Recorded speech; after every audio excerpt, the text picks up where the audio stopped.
a mais um programa Primeira Pessoa pela TV Brasil Pantanal. É sempre um grande prazer poder estar aqui batendo papo com alguém que traz informações interessantes, inusitadas para a gente. E hoje, certamente, o meu convidado vai interessar aqueles que gostam de uma boa cerveja. Mas eu não estou falando das cervejas comerciais que a gente vê por aí, não, nas propagandas de televisão, nas lojas, nas conveniências, nos supermercados. Eu estou falando da cerveja artesanal. Pois é, Campo Grande já tem a sua primeira cerveja artesanal. Pois é, estou falando com Felipe Zufo, mestre cervejeiro. Tudo bom, Felipe? Tudo bem, Carmen. Prazer enorme receber você aqui. A gente já teve a oportunidade de conversar em outros veículos, né? E já conheço um pouquinho do trabalho do Felipe, mas é sempre muito interessante quando a gente traz um cara que é formado em engenharia da computação e que decidiu enveredar aí por esse negócio de cerveja. Virou o seu negócio mesmo? Sim. Profissional? Sim, hoje eu me considero já um profissional, já há um bom tempo. Dessa área, né? Da área de bebidas, especificamente cerveja. Cerveja. Qual a diferença da cerveja comercial, das cervejas que a gente vê por aí, né, as tradicionais, para a cerveja artesanal? A grosso modo é a abordagem com que o produtor, no caso a indústria, tem para aquele produto. As grandes indústrias, elas têm um foco no consumo em massa. Comercial, né? Exatamente. Então, até porque tem mais apelativo de propagandas em TV, então, aproveitando o clima nosso que é quente, então tem um apelativo também para consumir a cerveja estupidamente gelada, né? Tem muito esse termo, o que é um erro, na verdade. Ah, é um erro consumir cerveja Exatamente. gelada? A menos de 3 graus, as papilas gustativas já perdem sensibilidade e você perde sabor do produto. Então, opa, peraí, atenção, habituês de cerveja, o mestre cervejeiro aqui dando uma informação impressionante para quem quer a cerveja estupidamente gelada. As papilas gustativas a partir de que graduação? 3 graus, né? Menos de 3 graus você já começa, nada muito quente ou muito gelado, você consegue aproveitar, digamos assim, todos os sabores, a complexidade. Isso serve para qualquer alimento, né? Especificamente da cerveja, a gente evita de tomar menos do que 3 graus, que você perde a sensibilidade, digamos assim. É claro, existem situações, uma coisa é uma degustação técnica, uma coisa é um produto novo que você está querendo aproveitar toda a complexidade que ele tem ali. Outra coisa é você estar num momento de calor no fim de semana, numa piscina, e realmente você não está querendo fazer uma degustação muito refinada, e realmente você quer se refrescar. Ou seja, não é um pecado, mas organolepticamente falando, você é prejudicado quando você toma uma cerveja muito gelada. Então, para quem quer sentir o sabor da cerveja, né, o gosto da cerveja, entre 3 graus positivos a temperatura. Para cima, e cada tipo de cerveja tem uma temperatura mais indicada, mas a grosso modo, quanto mais complexa não, mas quanto mais alcoólica for a cerveja, quanto mais álcool ela tiver, maior seria essa temperatura. Quer dizer, onde as mais altas chegariam a partir de 10, 12 graus aí. Cervejas, quase uma temperatura, cervejas belgas, ambiente, mas fresca. Você consome ela mais ou menos com o perfil de quem consome um vinho, né? Os cervejeiros talvez não vão gostar dessa minha analogia, mas eu estou fazendo usando a nossa cultura, né? Conforme a gente consome um vinho fino, ou um Existe vinho rixa entre cervejeiro e produtor de vinho? Às vezes a gente vê, mas tem muitos que são jogam nos dois times, digamos assim, né? São pessoas da área de gastronomia e não tem o preconceito, né? Sabem trabalhar com os dois produtos. Então vamos deixar claro aqui, como disse aqui o Felipe Zufo, não é nenhum pecado quem toma a sua cervejinha gelada nos finais de semana, e, enfim, para matar a sede, para mandar o calor embora, não é nenhum pecado. Não, e voltando um pouco à pergunta que você falou para a gente diferenciar, né, as artesanais das cervejas comuns, vamos chamar assim, né, de massa, isso é até uma forma das grandes indústrias esconderem um pouco a falta de qualidade, entre aspas, essa qualidade, porque eles têm capacidade de fazer belas cervejas. Mas eles usam ingredientes não tão nobres, né, como milho, arroz, que deixam alguns off-flavors que a gente fala, né, que são sabores não tão desejados ou não tão nobres assim para a bebida. Então você bebendo gelado, na verdade, é até uma estratégia de marketing para você cobrir um pouco esses defeitos e ter mais aceitabilidade da bebida. Quem nunca já ouviu falar? Desculpa, Carmen. Quem nunca já ouviu falar? Ah, tal cerveja não é boa, mas bem gelada até que desce. Então o povo, na verdade, sabe. Né? Não é bobo, né? A população não é bobo. O Felipe Zufo trouxe aqui pra gente os ingredientes de uma cerveja artesanal, de qualquer cerveja, é isso? São ingredientes base para fazer qualquer cerveja. Para fazer qualquer cerveja. São malte. Malte, especificamente esses que nós temos aqui são maltes de cevada. O que é o malte? O malte ele é um estado no qual qualquer cereal pode ser condicionado, né? Nada mais é do que você submeter cereal a uma quantidade de umidade, e cada cereal tem o seu ponto aí para germinação, e uma vez que ele coloca as primeiras raízes, essa germinação é interrompida. Isso serve para ter uma série de reações que acontecem ali, enzimas que são necessárias depois para a abraçagem, que é o cozimento do malte, para virar a cerveja, né? E isso é interrompido. Então, ele passa do grão cru, vamos dizer assim, ou do grão da forma como ele sai da lavoura, e ele passa a ser malte. Então, o malte, se ele não tem a nomenclatura do que ele vem depois, né, ele é de cevada.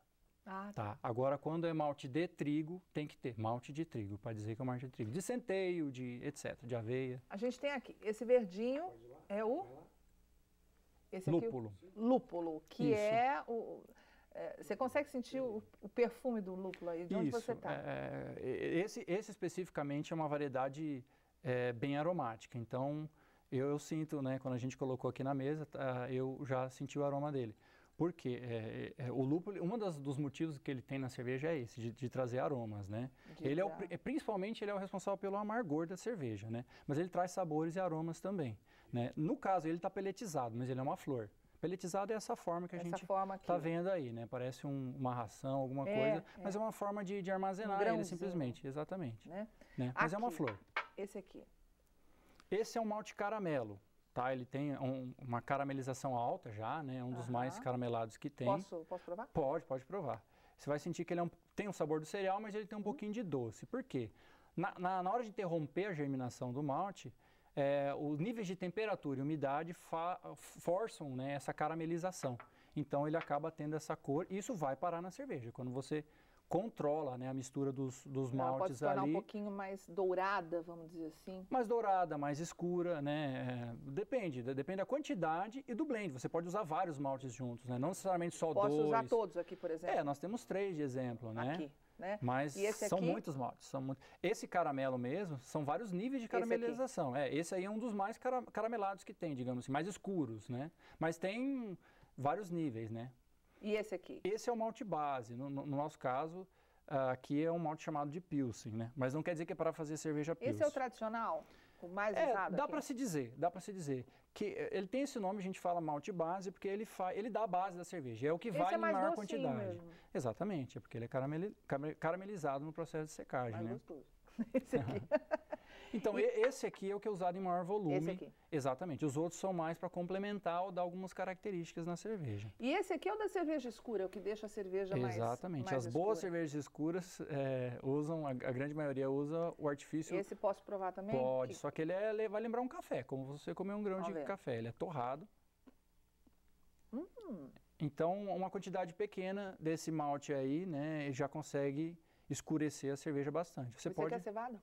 Tudo cevada, né? Eu não trouxe, tem outros maltes de trigo, né? Mas eu não trouxe. Então, no caso aqui, todos 3 são de cevada. Gente, é uma arte. Esse é torrado. Esse é torrado. É uma arte realmente poder fazer o mix, né, desses elementos aqui e produzir uma cerveja. Daqui a pouquinho a gente volta conversando com o Felipe Zufo, mestre cervejeiro, que vai nos dar detalhes dessa cerveja artesanal. Como é que ela é feita aqui em Campo Grande? Será que é difícil? A gente volta já já.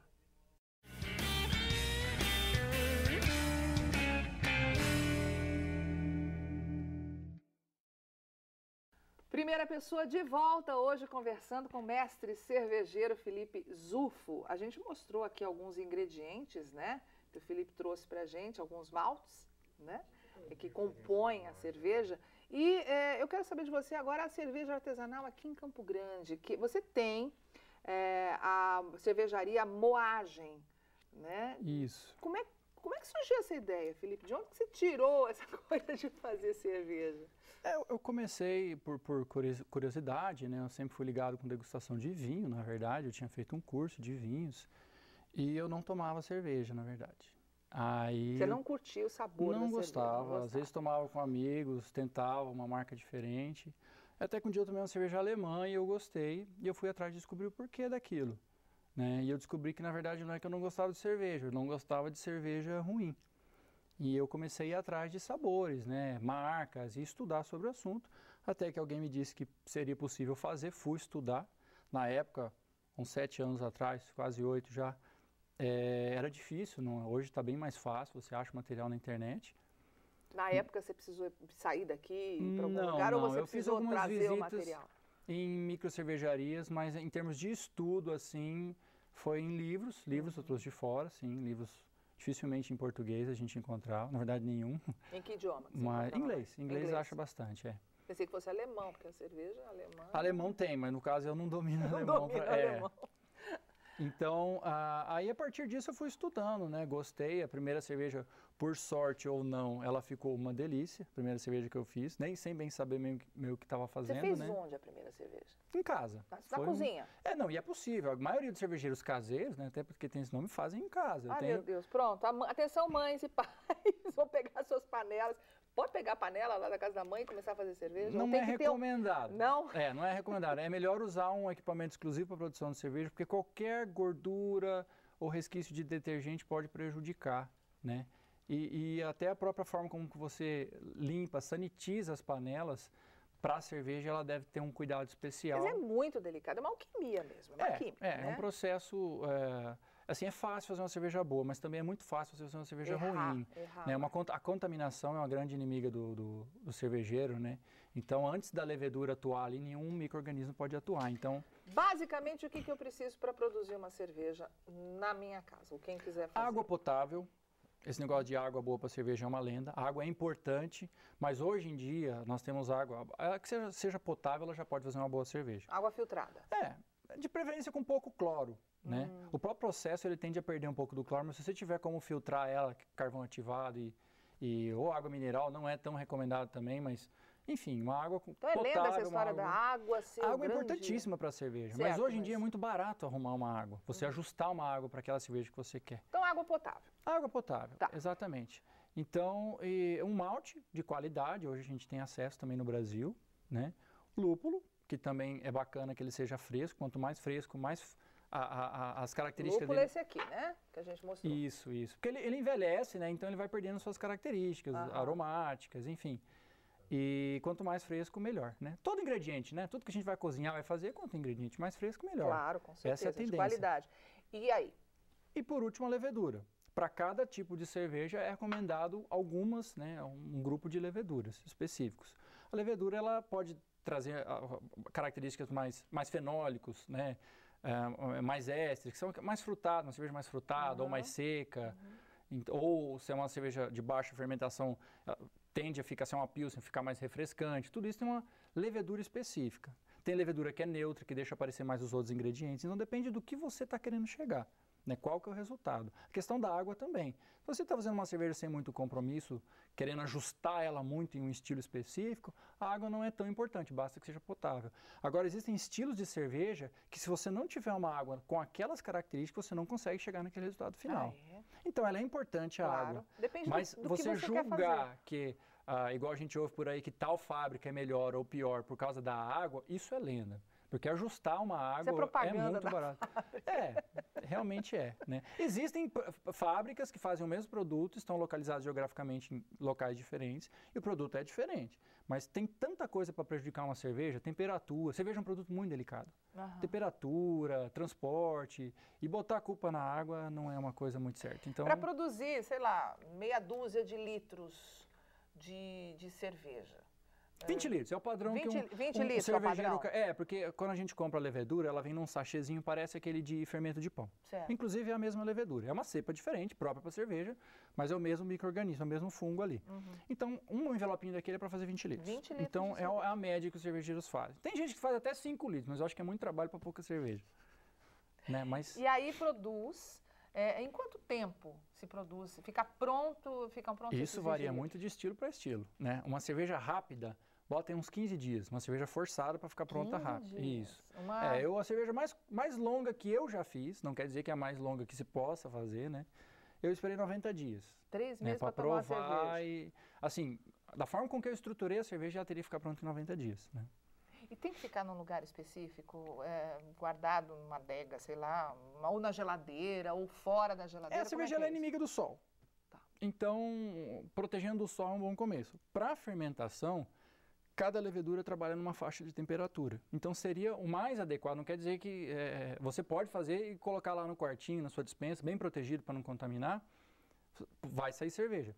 Mas o ideal seria você ter um refrigerador com algum tipo de controle de temperatura mais preciso, assim, um controladorzinho digital para você saber a faixa de temperatura que ela vai estar ali. O tempo da cerveja, se eu tomar antes ou passar esses 90 dias, interfere? Interfere. Antes, você vai estar tomando o que a gente chama de cerveja verde, né? Porque esse prazo que eu te dei inclui fermentação e maturação, que é um tempo de descanso para os sabores se alinharem, a grosso modo. Que gosto tem essa cerveja verde? Ela pode ter gosto mais da levedura, os sabores podem não estar únicos. Eles não pode se agradar, pode ser esquisito. O amargo pode estar muito separado do corpo da cerveja ali, você não... Né? Então é legal que seja um sabor só, né? Então isso é o que tende a favorecer a maturação, entre outras coisas. Maturar em madeira, você pode buscar o sabor de madeira, né? Igual as cachaças, os destilados de forma geral, né? Vinhos. Então você pode buscar isso também na maturação. E se passar muito desses 90 dias, ela também envelhece, ela prejudica ou não? Ela melhora com o tempo? Não, eu não acredito que nenhum produto, raríssimos produtos melhoram com o tempo, se mantém com o tempo. Vamos falar de cerveja e vinho, que o vinho tem uma lenda também, que quanto mais velho, melhor. Também é lenda? É um pouco de lenda, sim. Né? Eu posso explicar por quê. Pelo menos a minha teoria. Mas a via de regra, se ela passar, se o lúpulo era para ser fresco, lembra que eu falei? Sim. Ele vai perder. Então, se fez uma cerveja que é para ser extremamente aromática, de lúpulo, se você tomar ela muito velha, ela vai ter perdido aquilo. Mas não vai ficar ruim. Ela não vai, né? Se tem algum problema na vedação da garrafa, ela pode azedar, então, né? Troca de muito delicado. De ar, exatamente. Qual que é a sua teoria de que o vinho... Vinho e cerveja, vamos falar para o produto conforme. Mas o vinho é mais bacana porque assim, a produção da cerveja está 100% na mão do cervejeiro. O vinho já não. Se choveu, se deu um problema no tempo lá e o produtor não consegue controlar. Ele colheu a uva nas condições que a natureza mandou para ele, né? Então vamos lá, ele colheu uma uva ótima, excelente. Ele fez um vinho que foi premiado mundialmente. Aquela garrafa do vinho X na safra de 2000 ficou excelente. Beleza. 2001 ele repetiu todo o processo. Não conseguiu fazer igual. 2002 ele repetiu o processo. Não conseguiu fazer igual. Em 2013 ele fez a mesma coisa. E até hoje ele não fez o mesmo vinho. Aquela garrafa, ela continua igual. Ela não melhorou. Mas passaram-se 10 anos e o produtor, quem mais poderia repetir aquela receita, digamos assim, até hoje não conseguiu repetir. Então por isso que tem a lenda do vinho. Isso se o vinho se manter. Não é qualquer vinho que se mantém também. Mas via de regra, cerveja, vinho... os produtos tendem a sair da fábrica no seu ponto ótimo de consumo. Então, por isso que a gente fala, cerveja quanto mais perto do pé da fábrica, melhor. Entendeu? A gente volta já conversando com Felipe Zufo, mestre cervejeiro, falando desses cursos também. Você continua dando cursos de cerveja? Está interessado? Então não saia daí que no próximo bloco a gente conta como é que faz.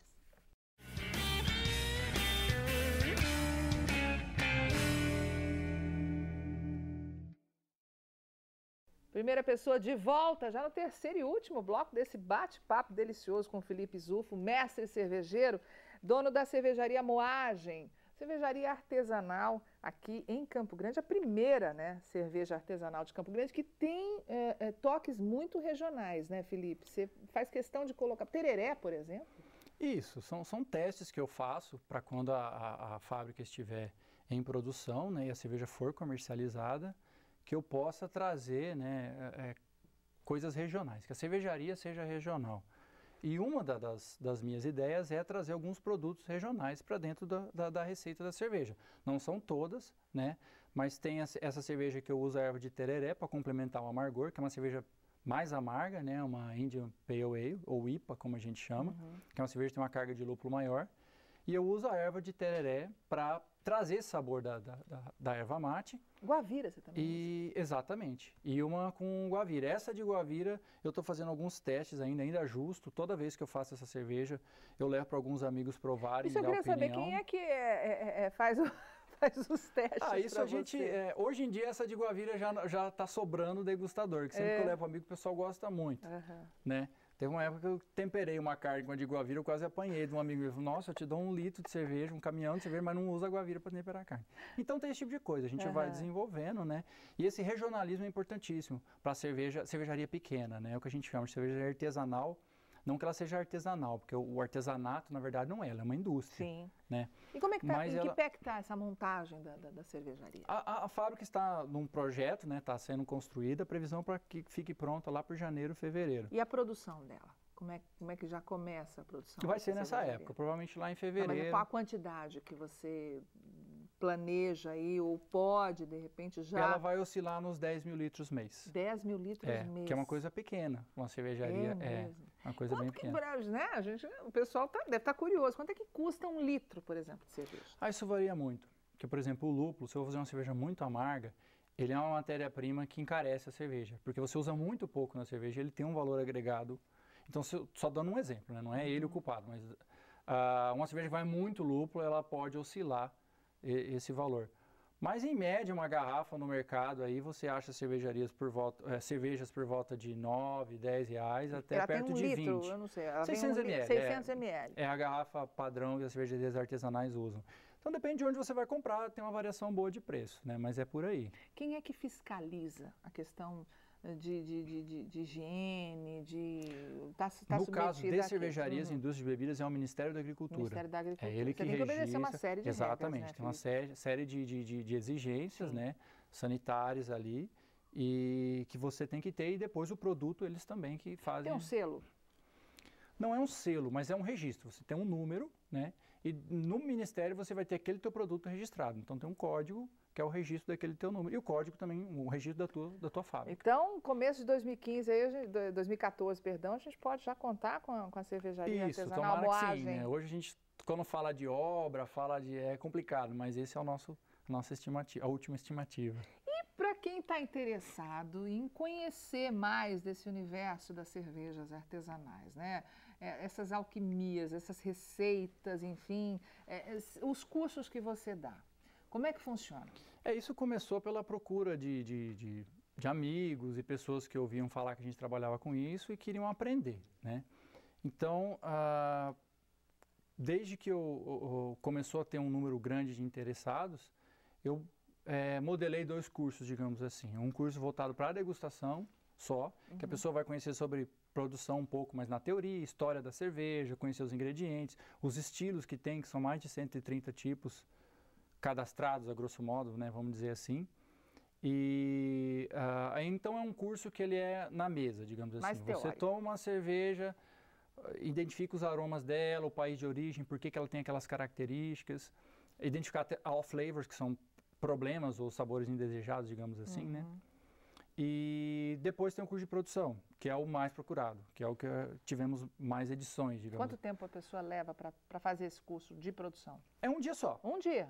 Em média, 8 horas, que durante o curso, o meu curso, que eu formatei, é prático. Então, a pessoa faz a cerveja durante o curso. Já sai com tem curso de produção que a pessoa acompanha o processo, mas ela fica numa mesa, né? Também é uma modalidade, mas o nosso... Bota a mão na massa. Isso, o último eu fiz em parceria com um cervejeiro de Dourado, Daniel Guandalini, e nós juntamos forças, digamos,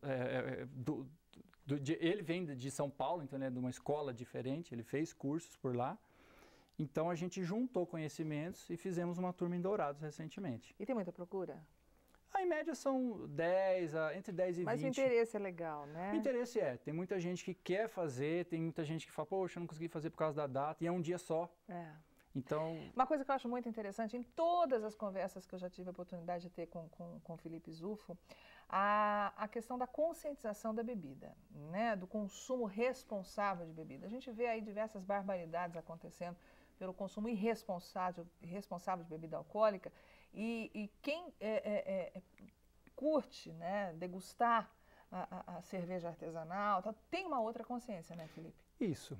Você tende a tomar de forma mais consciente, por mais que a menor quantidade de bebida já não é permitido você beber e dirigir. Mas, normalmente, quem consome cervejas especiais tende a beber em menor quantidade, até porque você toma um rótulo, depois você busca o outro rótulo. Então, você faz uma sequência na tua degustação. E muitas vezes você termina já numa cerveja forte, você não quer mais. Não é que a cerveja é ruim e tal, mas já te satisfez. Então, muitas vezes a gente vê uma mesa de amigos tomar 3 garrafas de cerveja. E tá bom, já foi Não é uma regra, também existem os exageros nas cervejas artesanais, né? Não é de cada um, né? Mas não tem é tão um lema comum. nacional, digamos, que o pessoal fala bastante, que é beba menos e beba melhor. Eu gosto de passar também para os alunos no curso, eu acho uma forma interessante de abordar a questão. Interessante isso. Beba menos, beba melhor. Tá aí, Felipe Zufo. Felipe, parabéns pela sua dedicação, pela sua pesquisa, né, abrindo aí, né, mais uma frente de trabalho enfim, e abrindo essa possibilidade de colocar os sabores regionais na cerveja moagem aí, que se Deus quiser agora em 2014 a gente vai ter aí uma grande novidade aí da cervejaria já instalada e funcionando. Felipe, obrigada. Sucesso para você. Eu que agradeço e vamos tomar cerveja de qualidade. Tá certo. Obrigada pela sua audiência. A gente se encontra no próximo Primeira Pessoa. Até lá.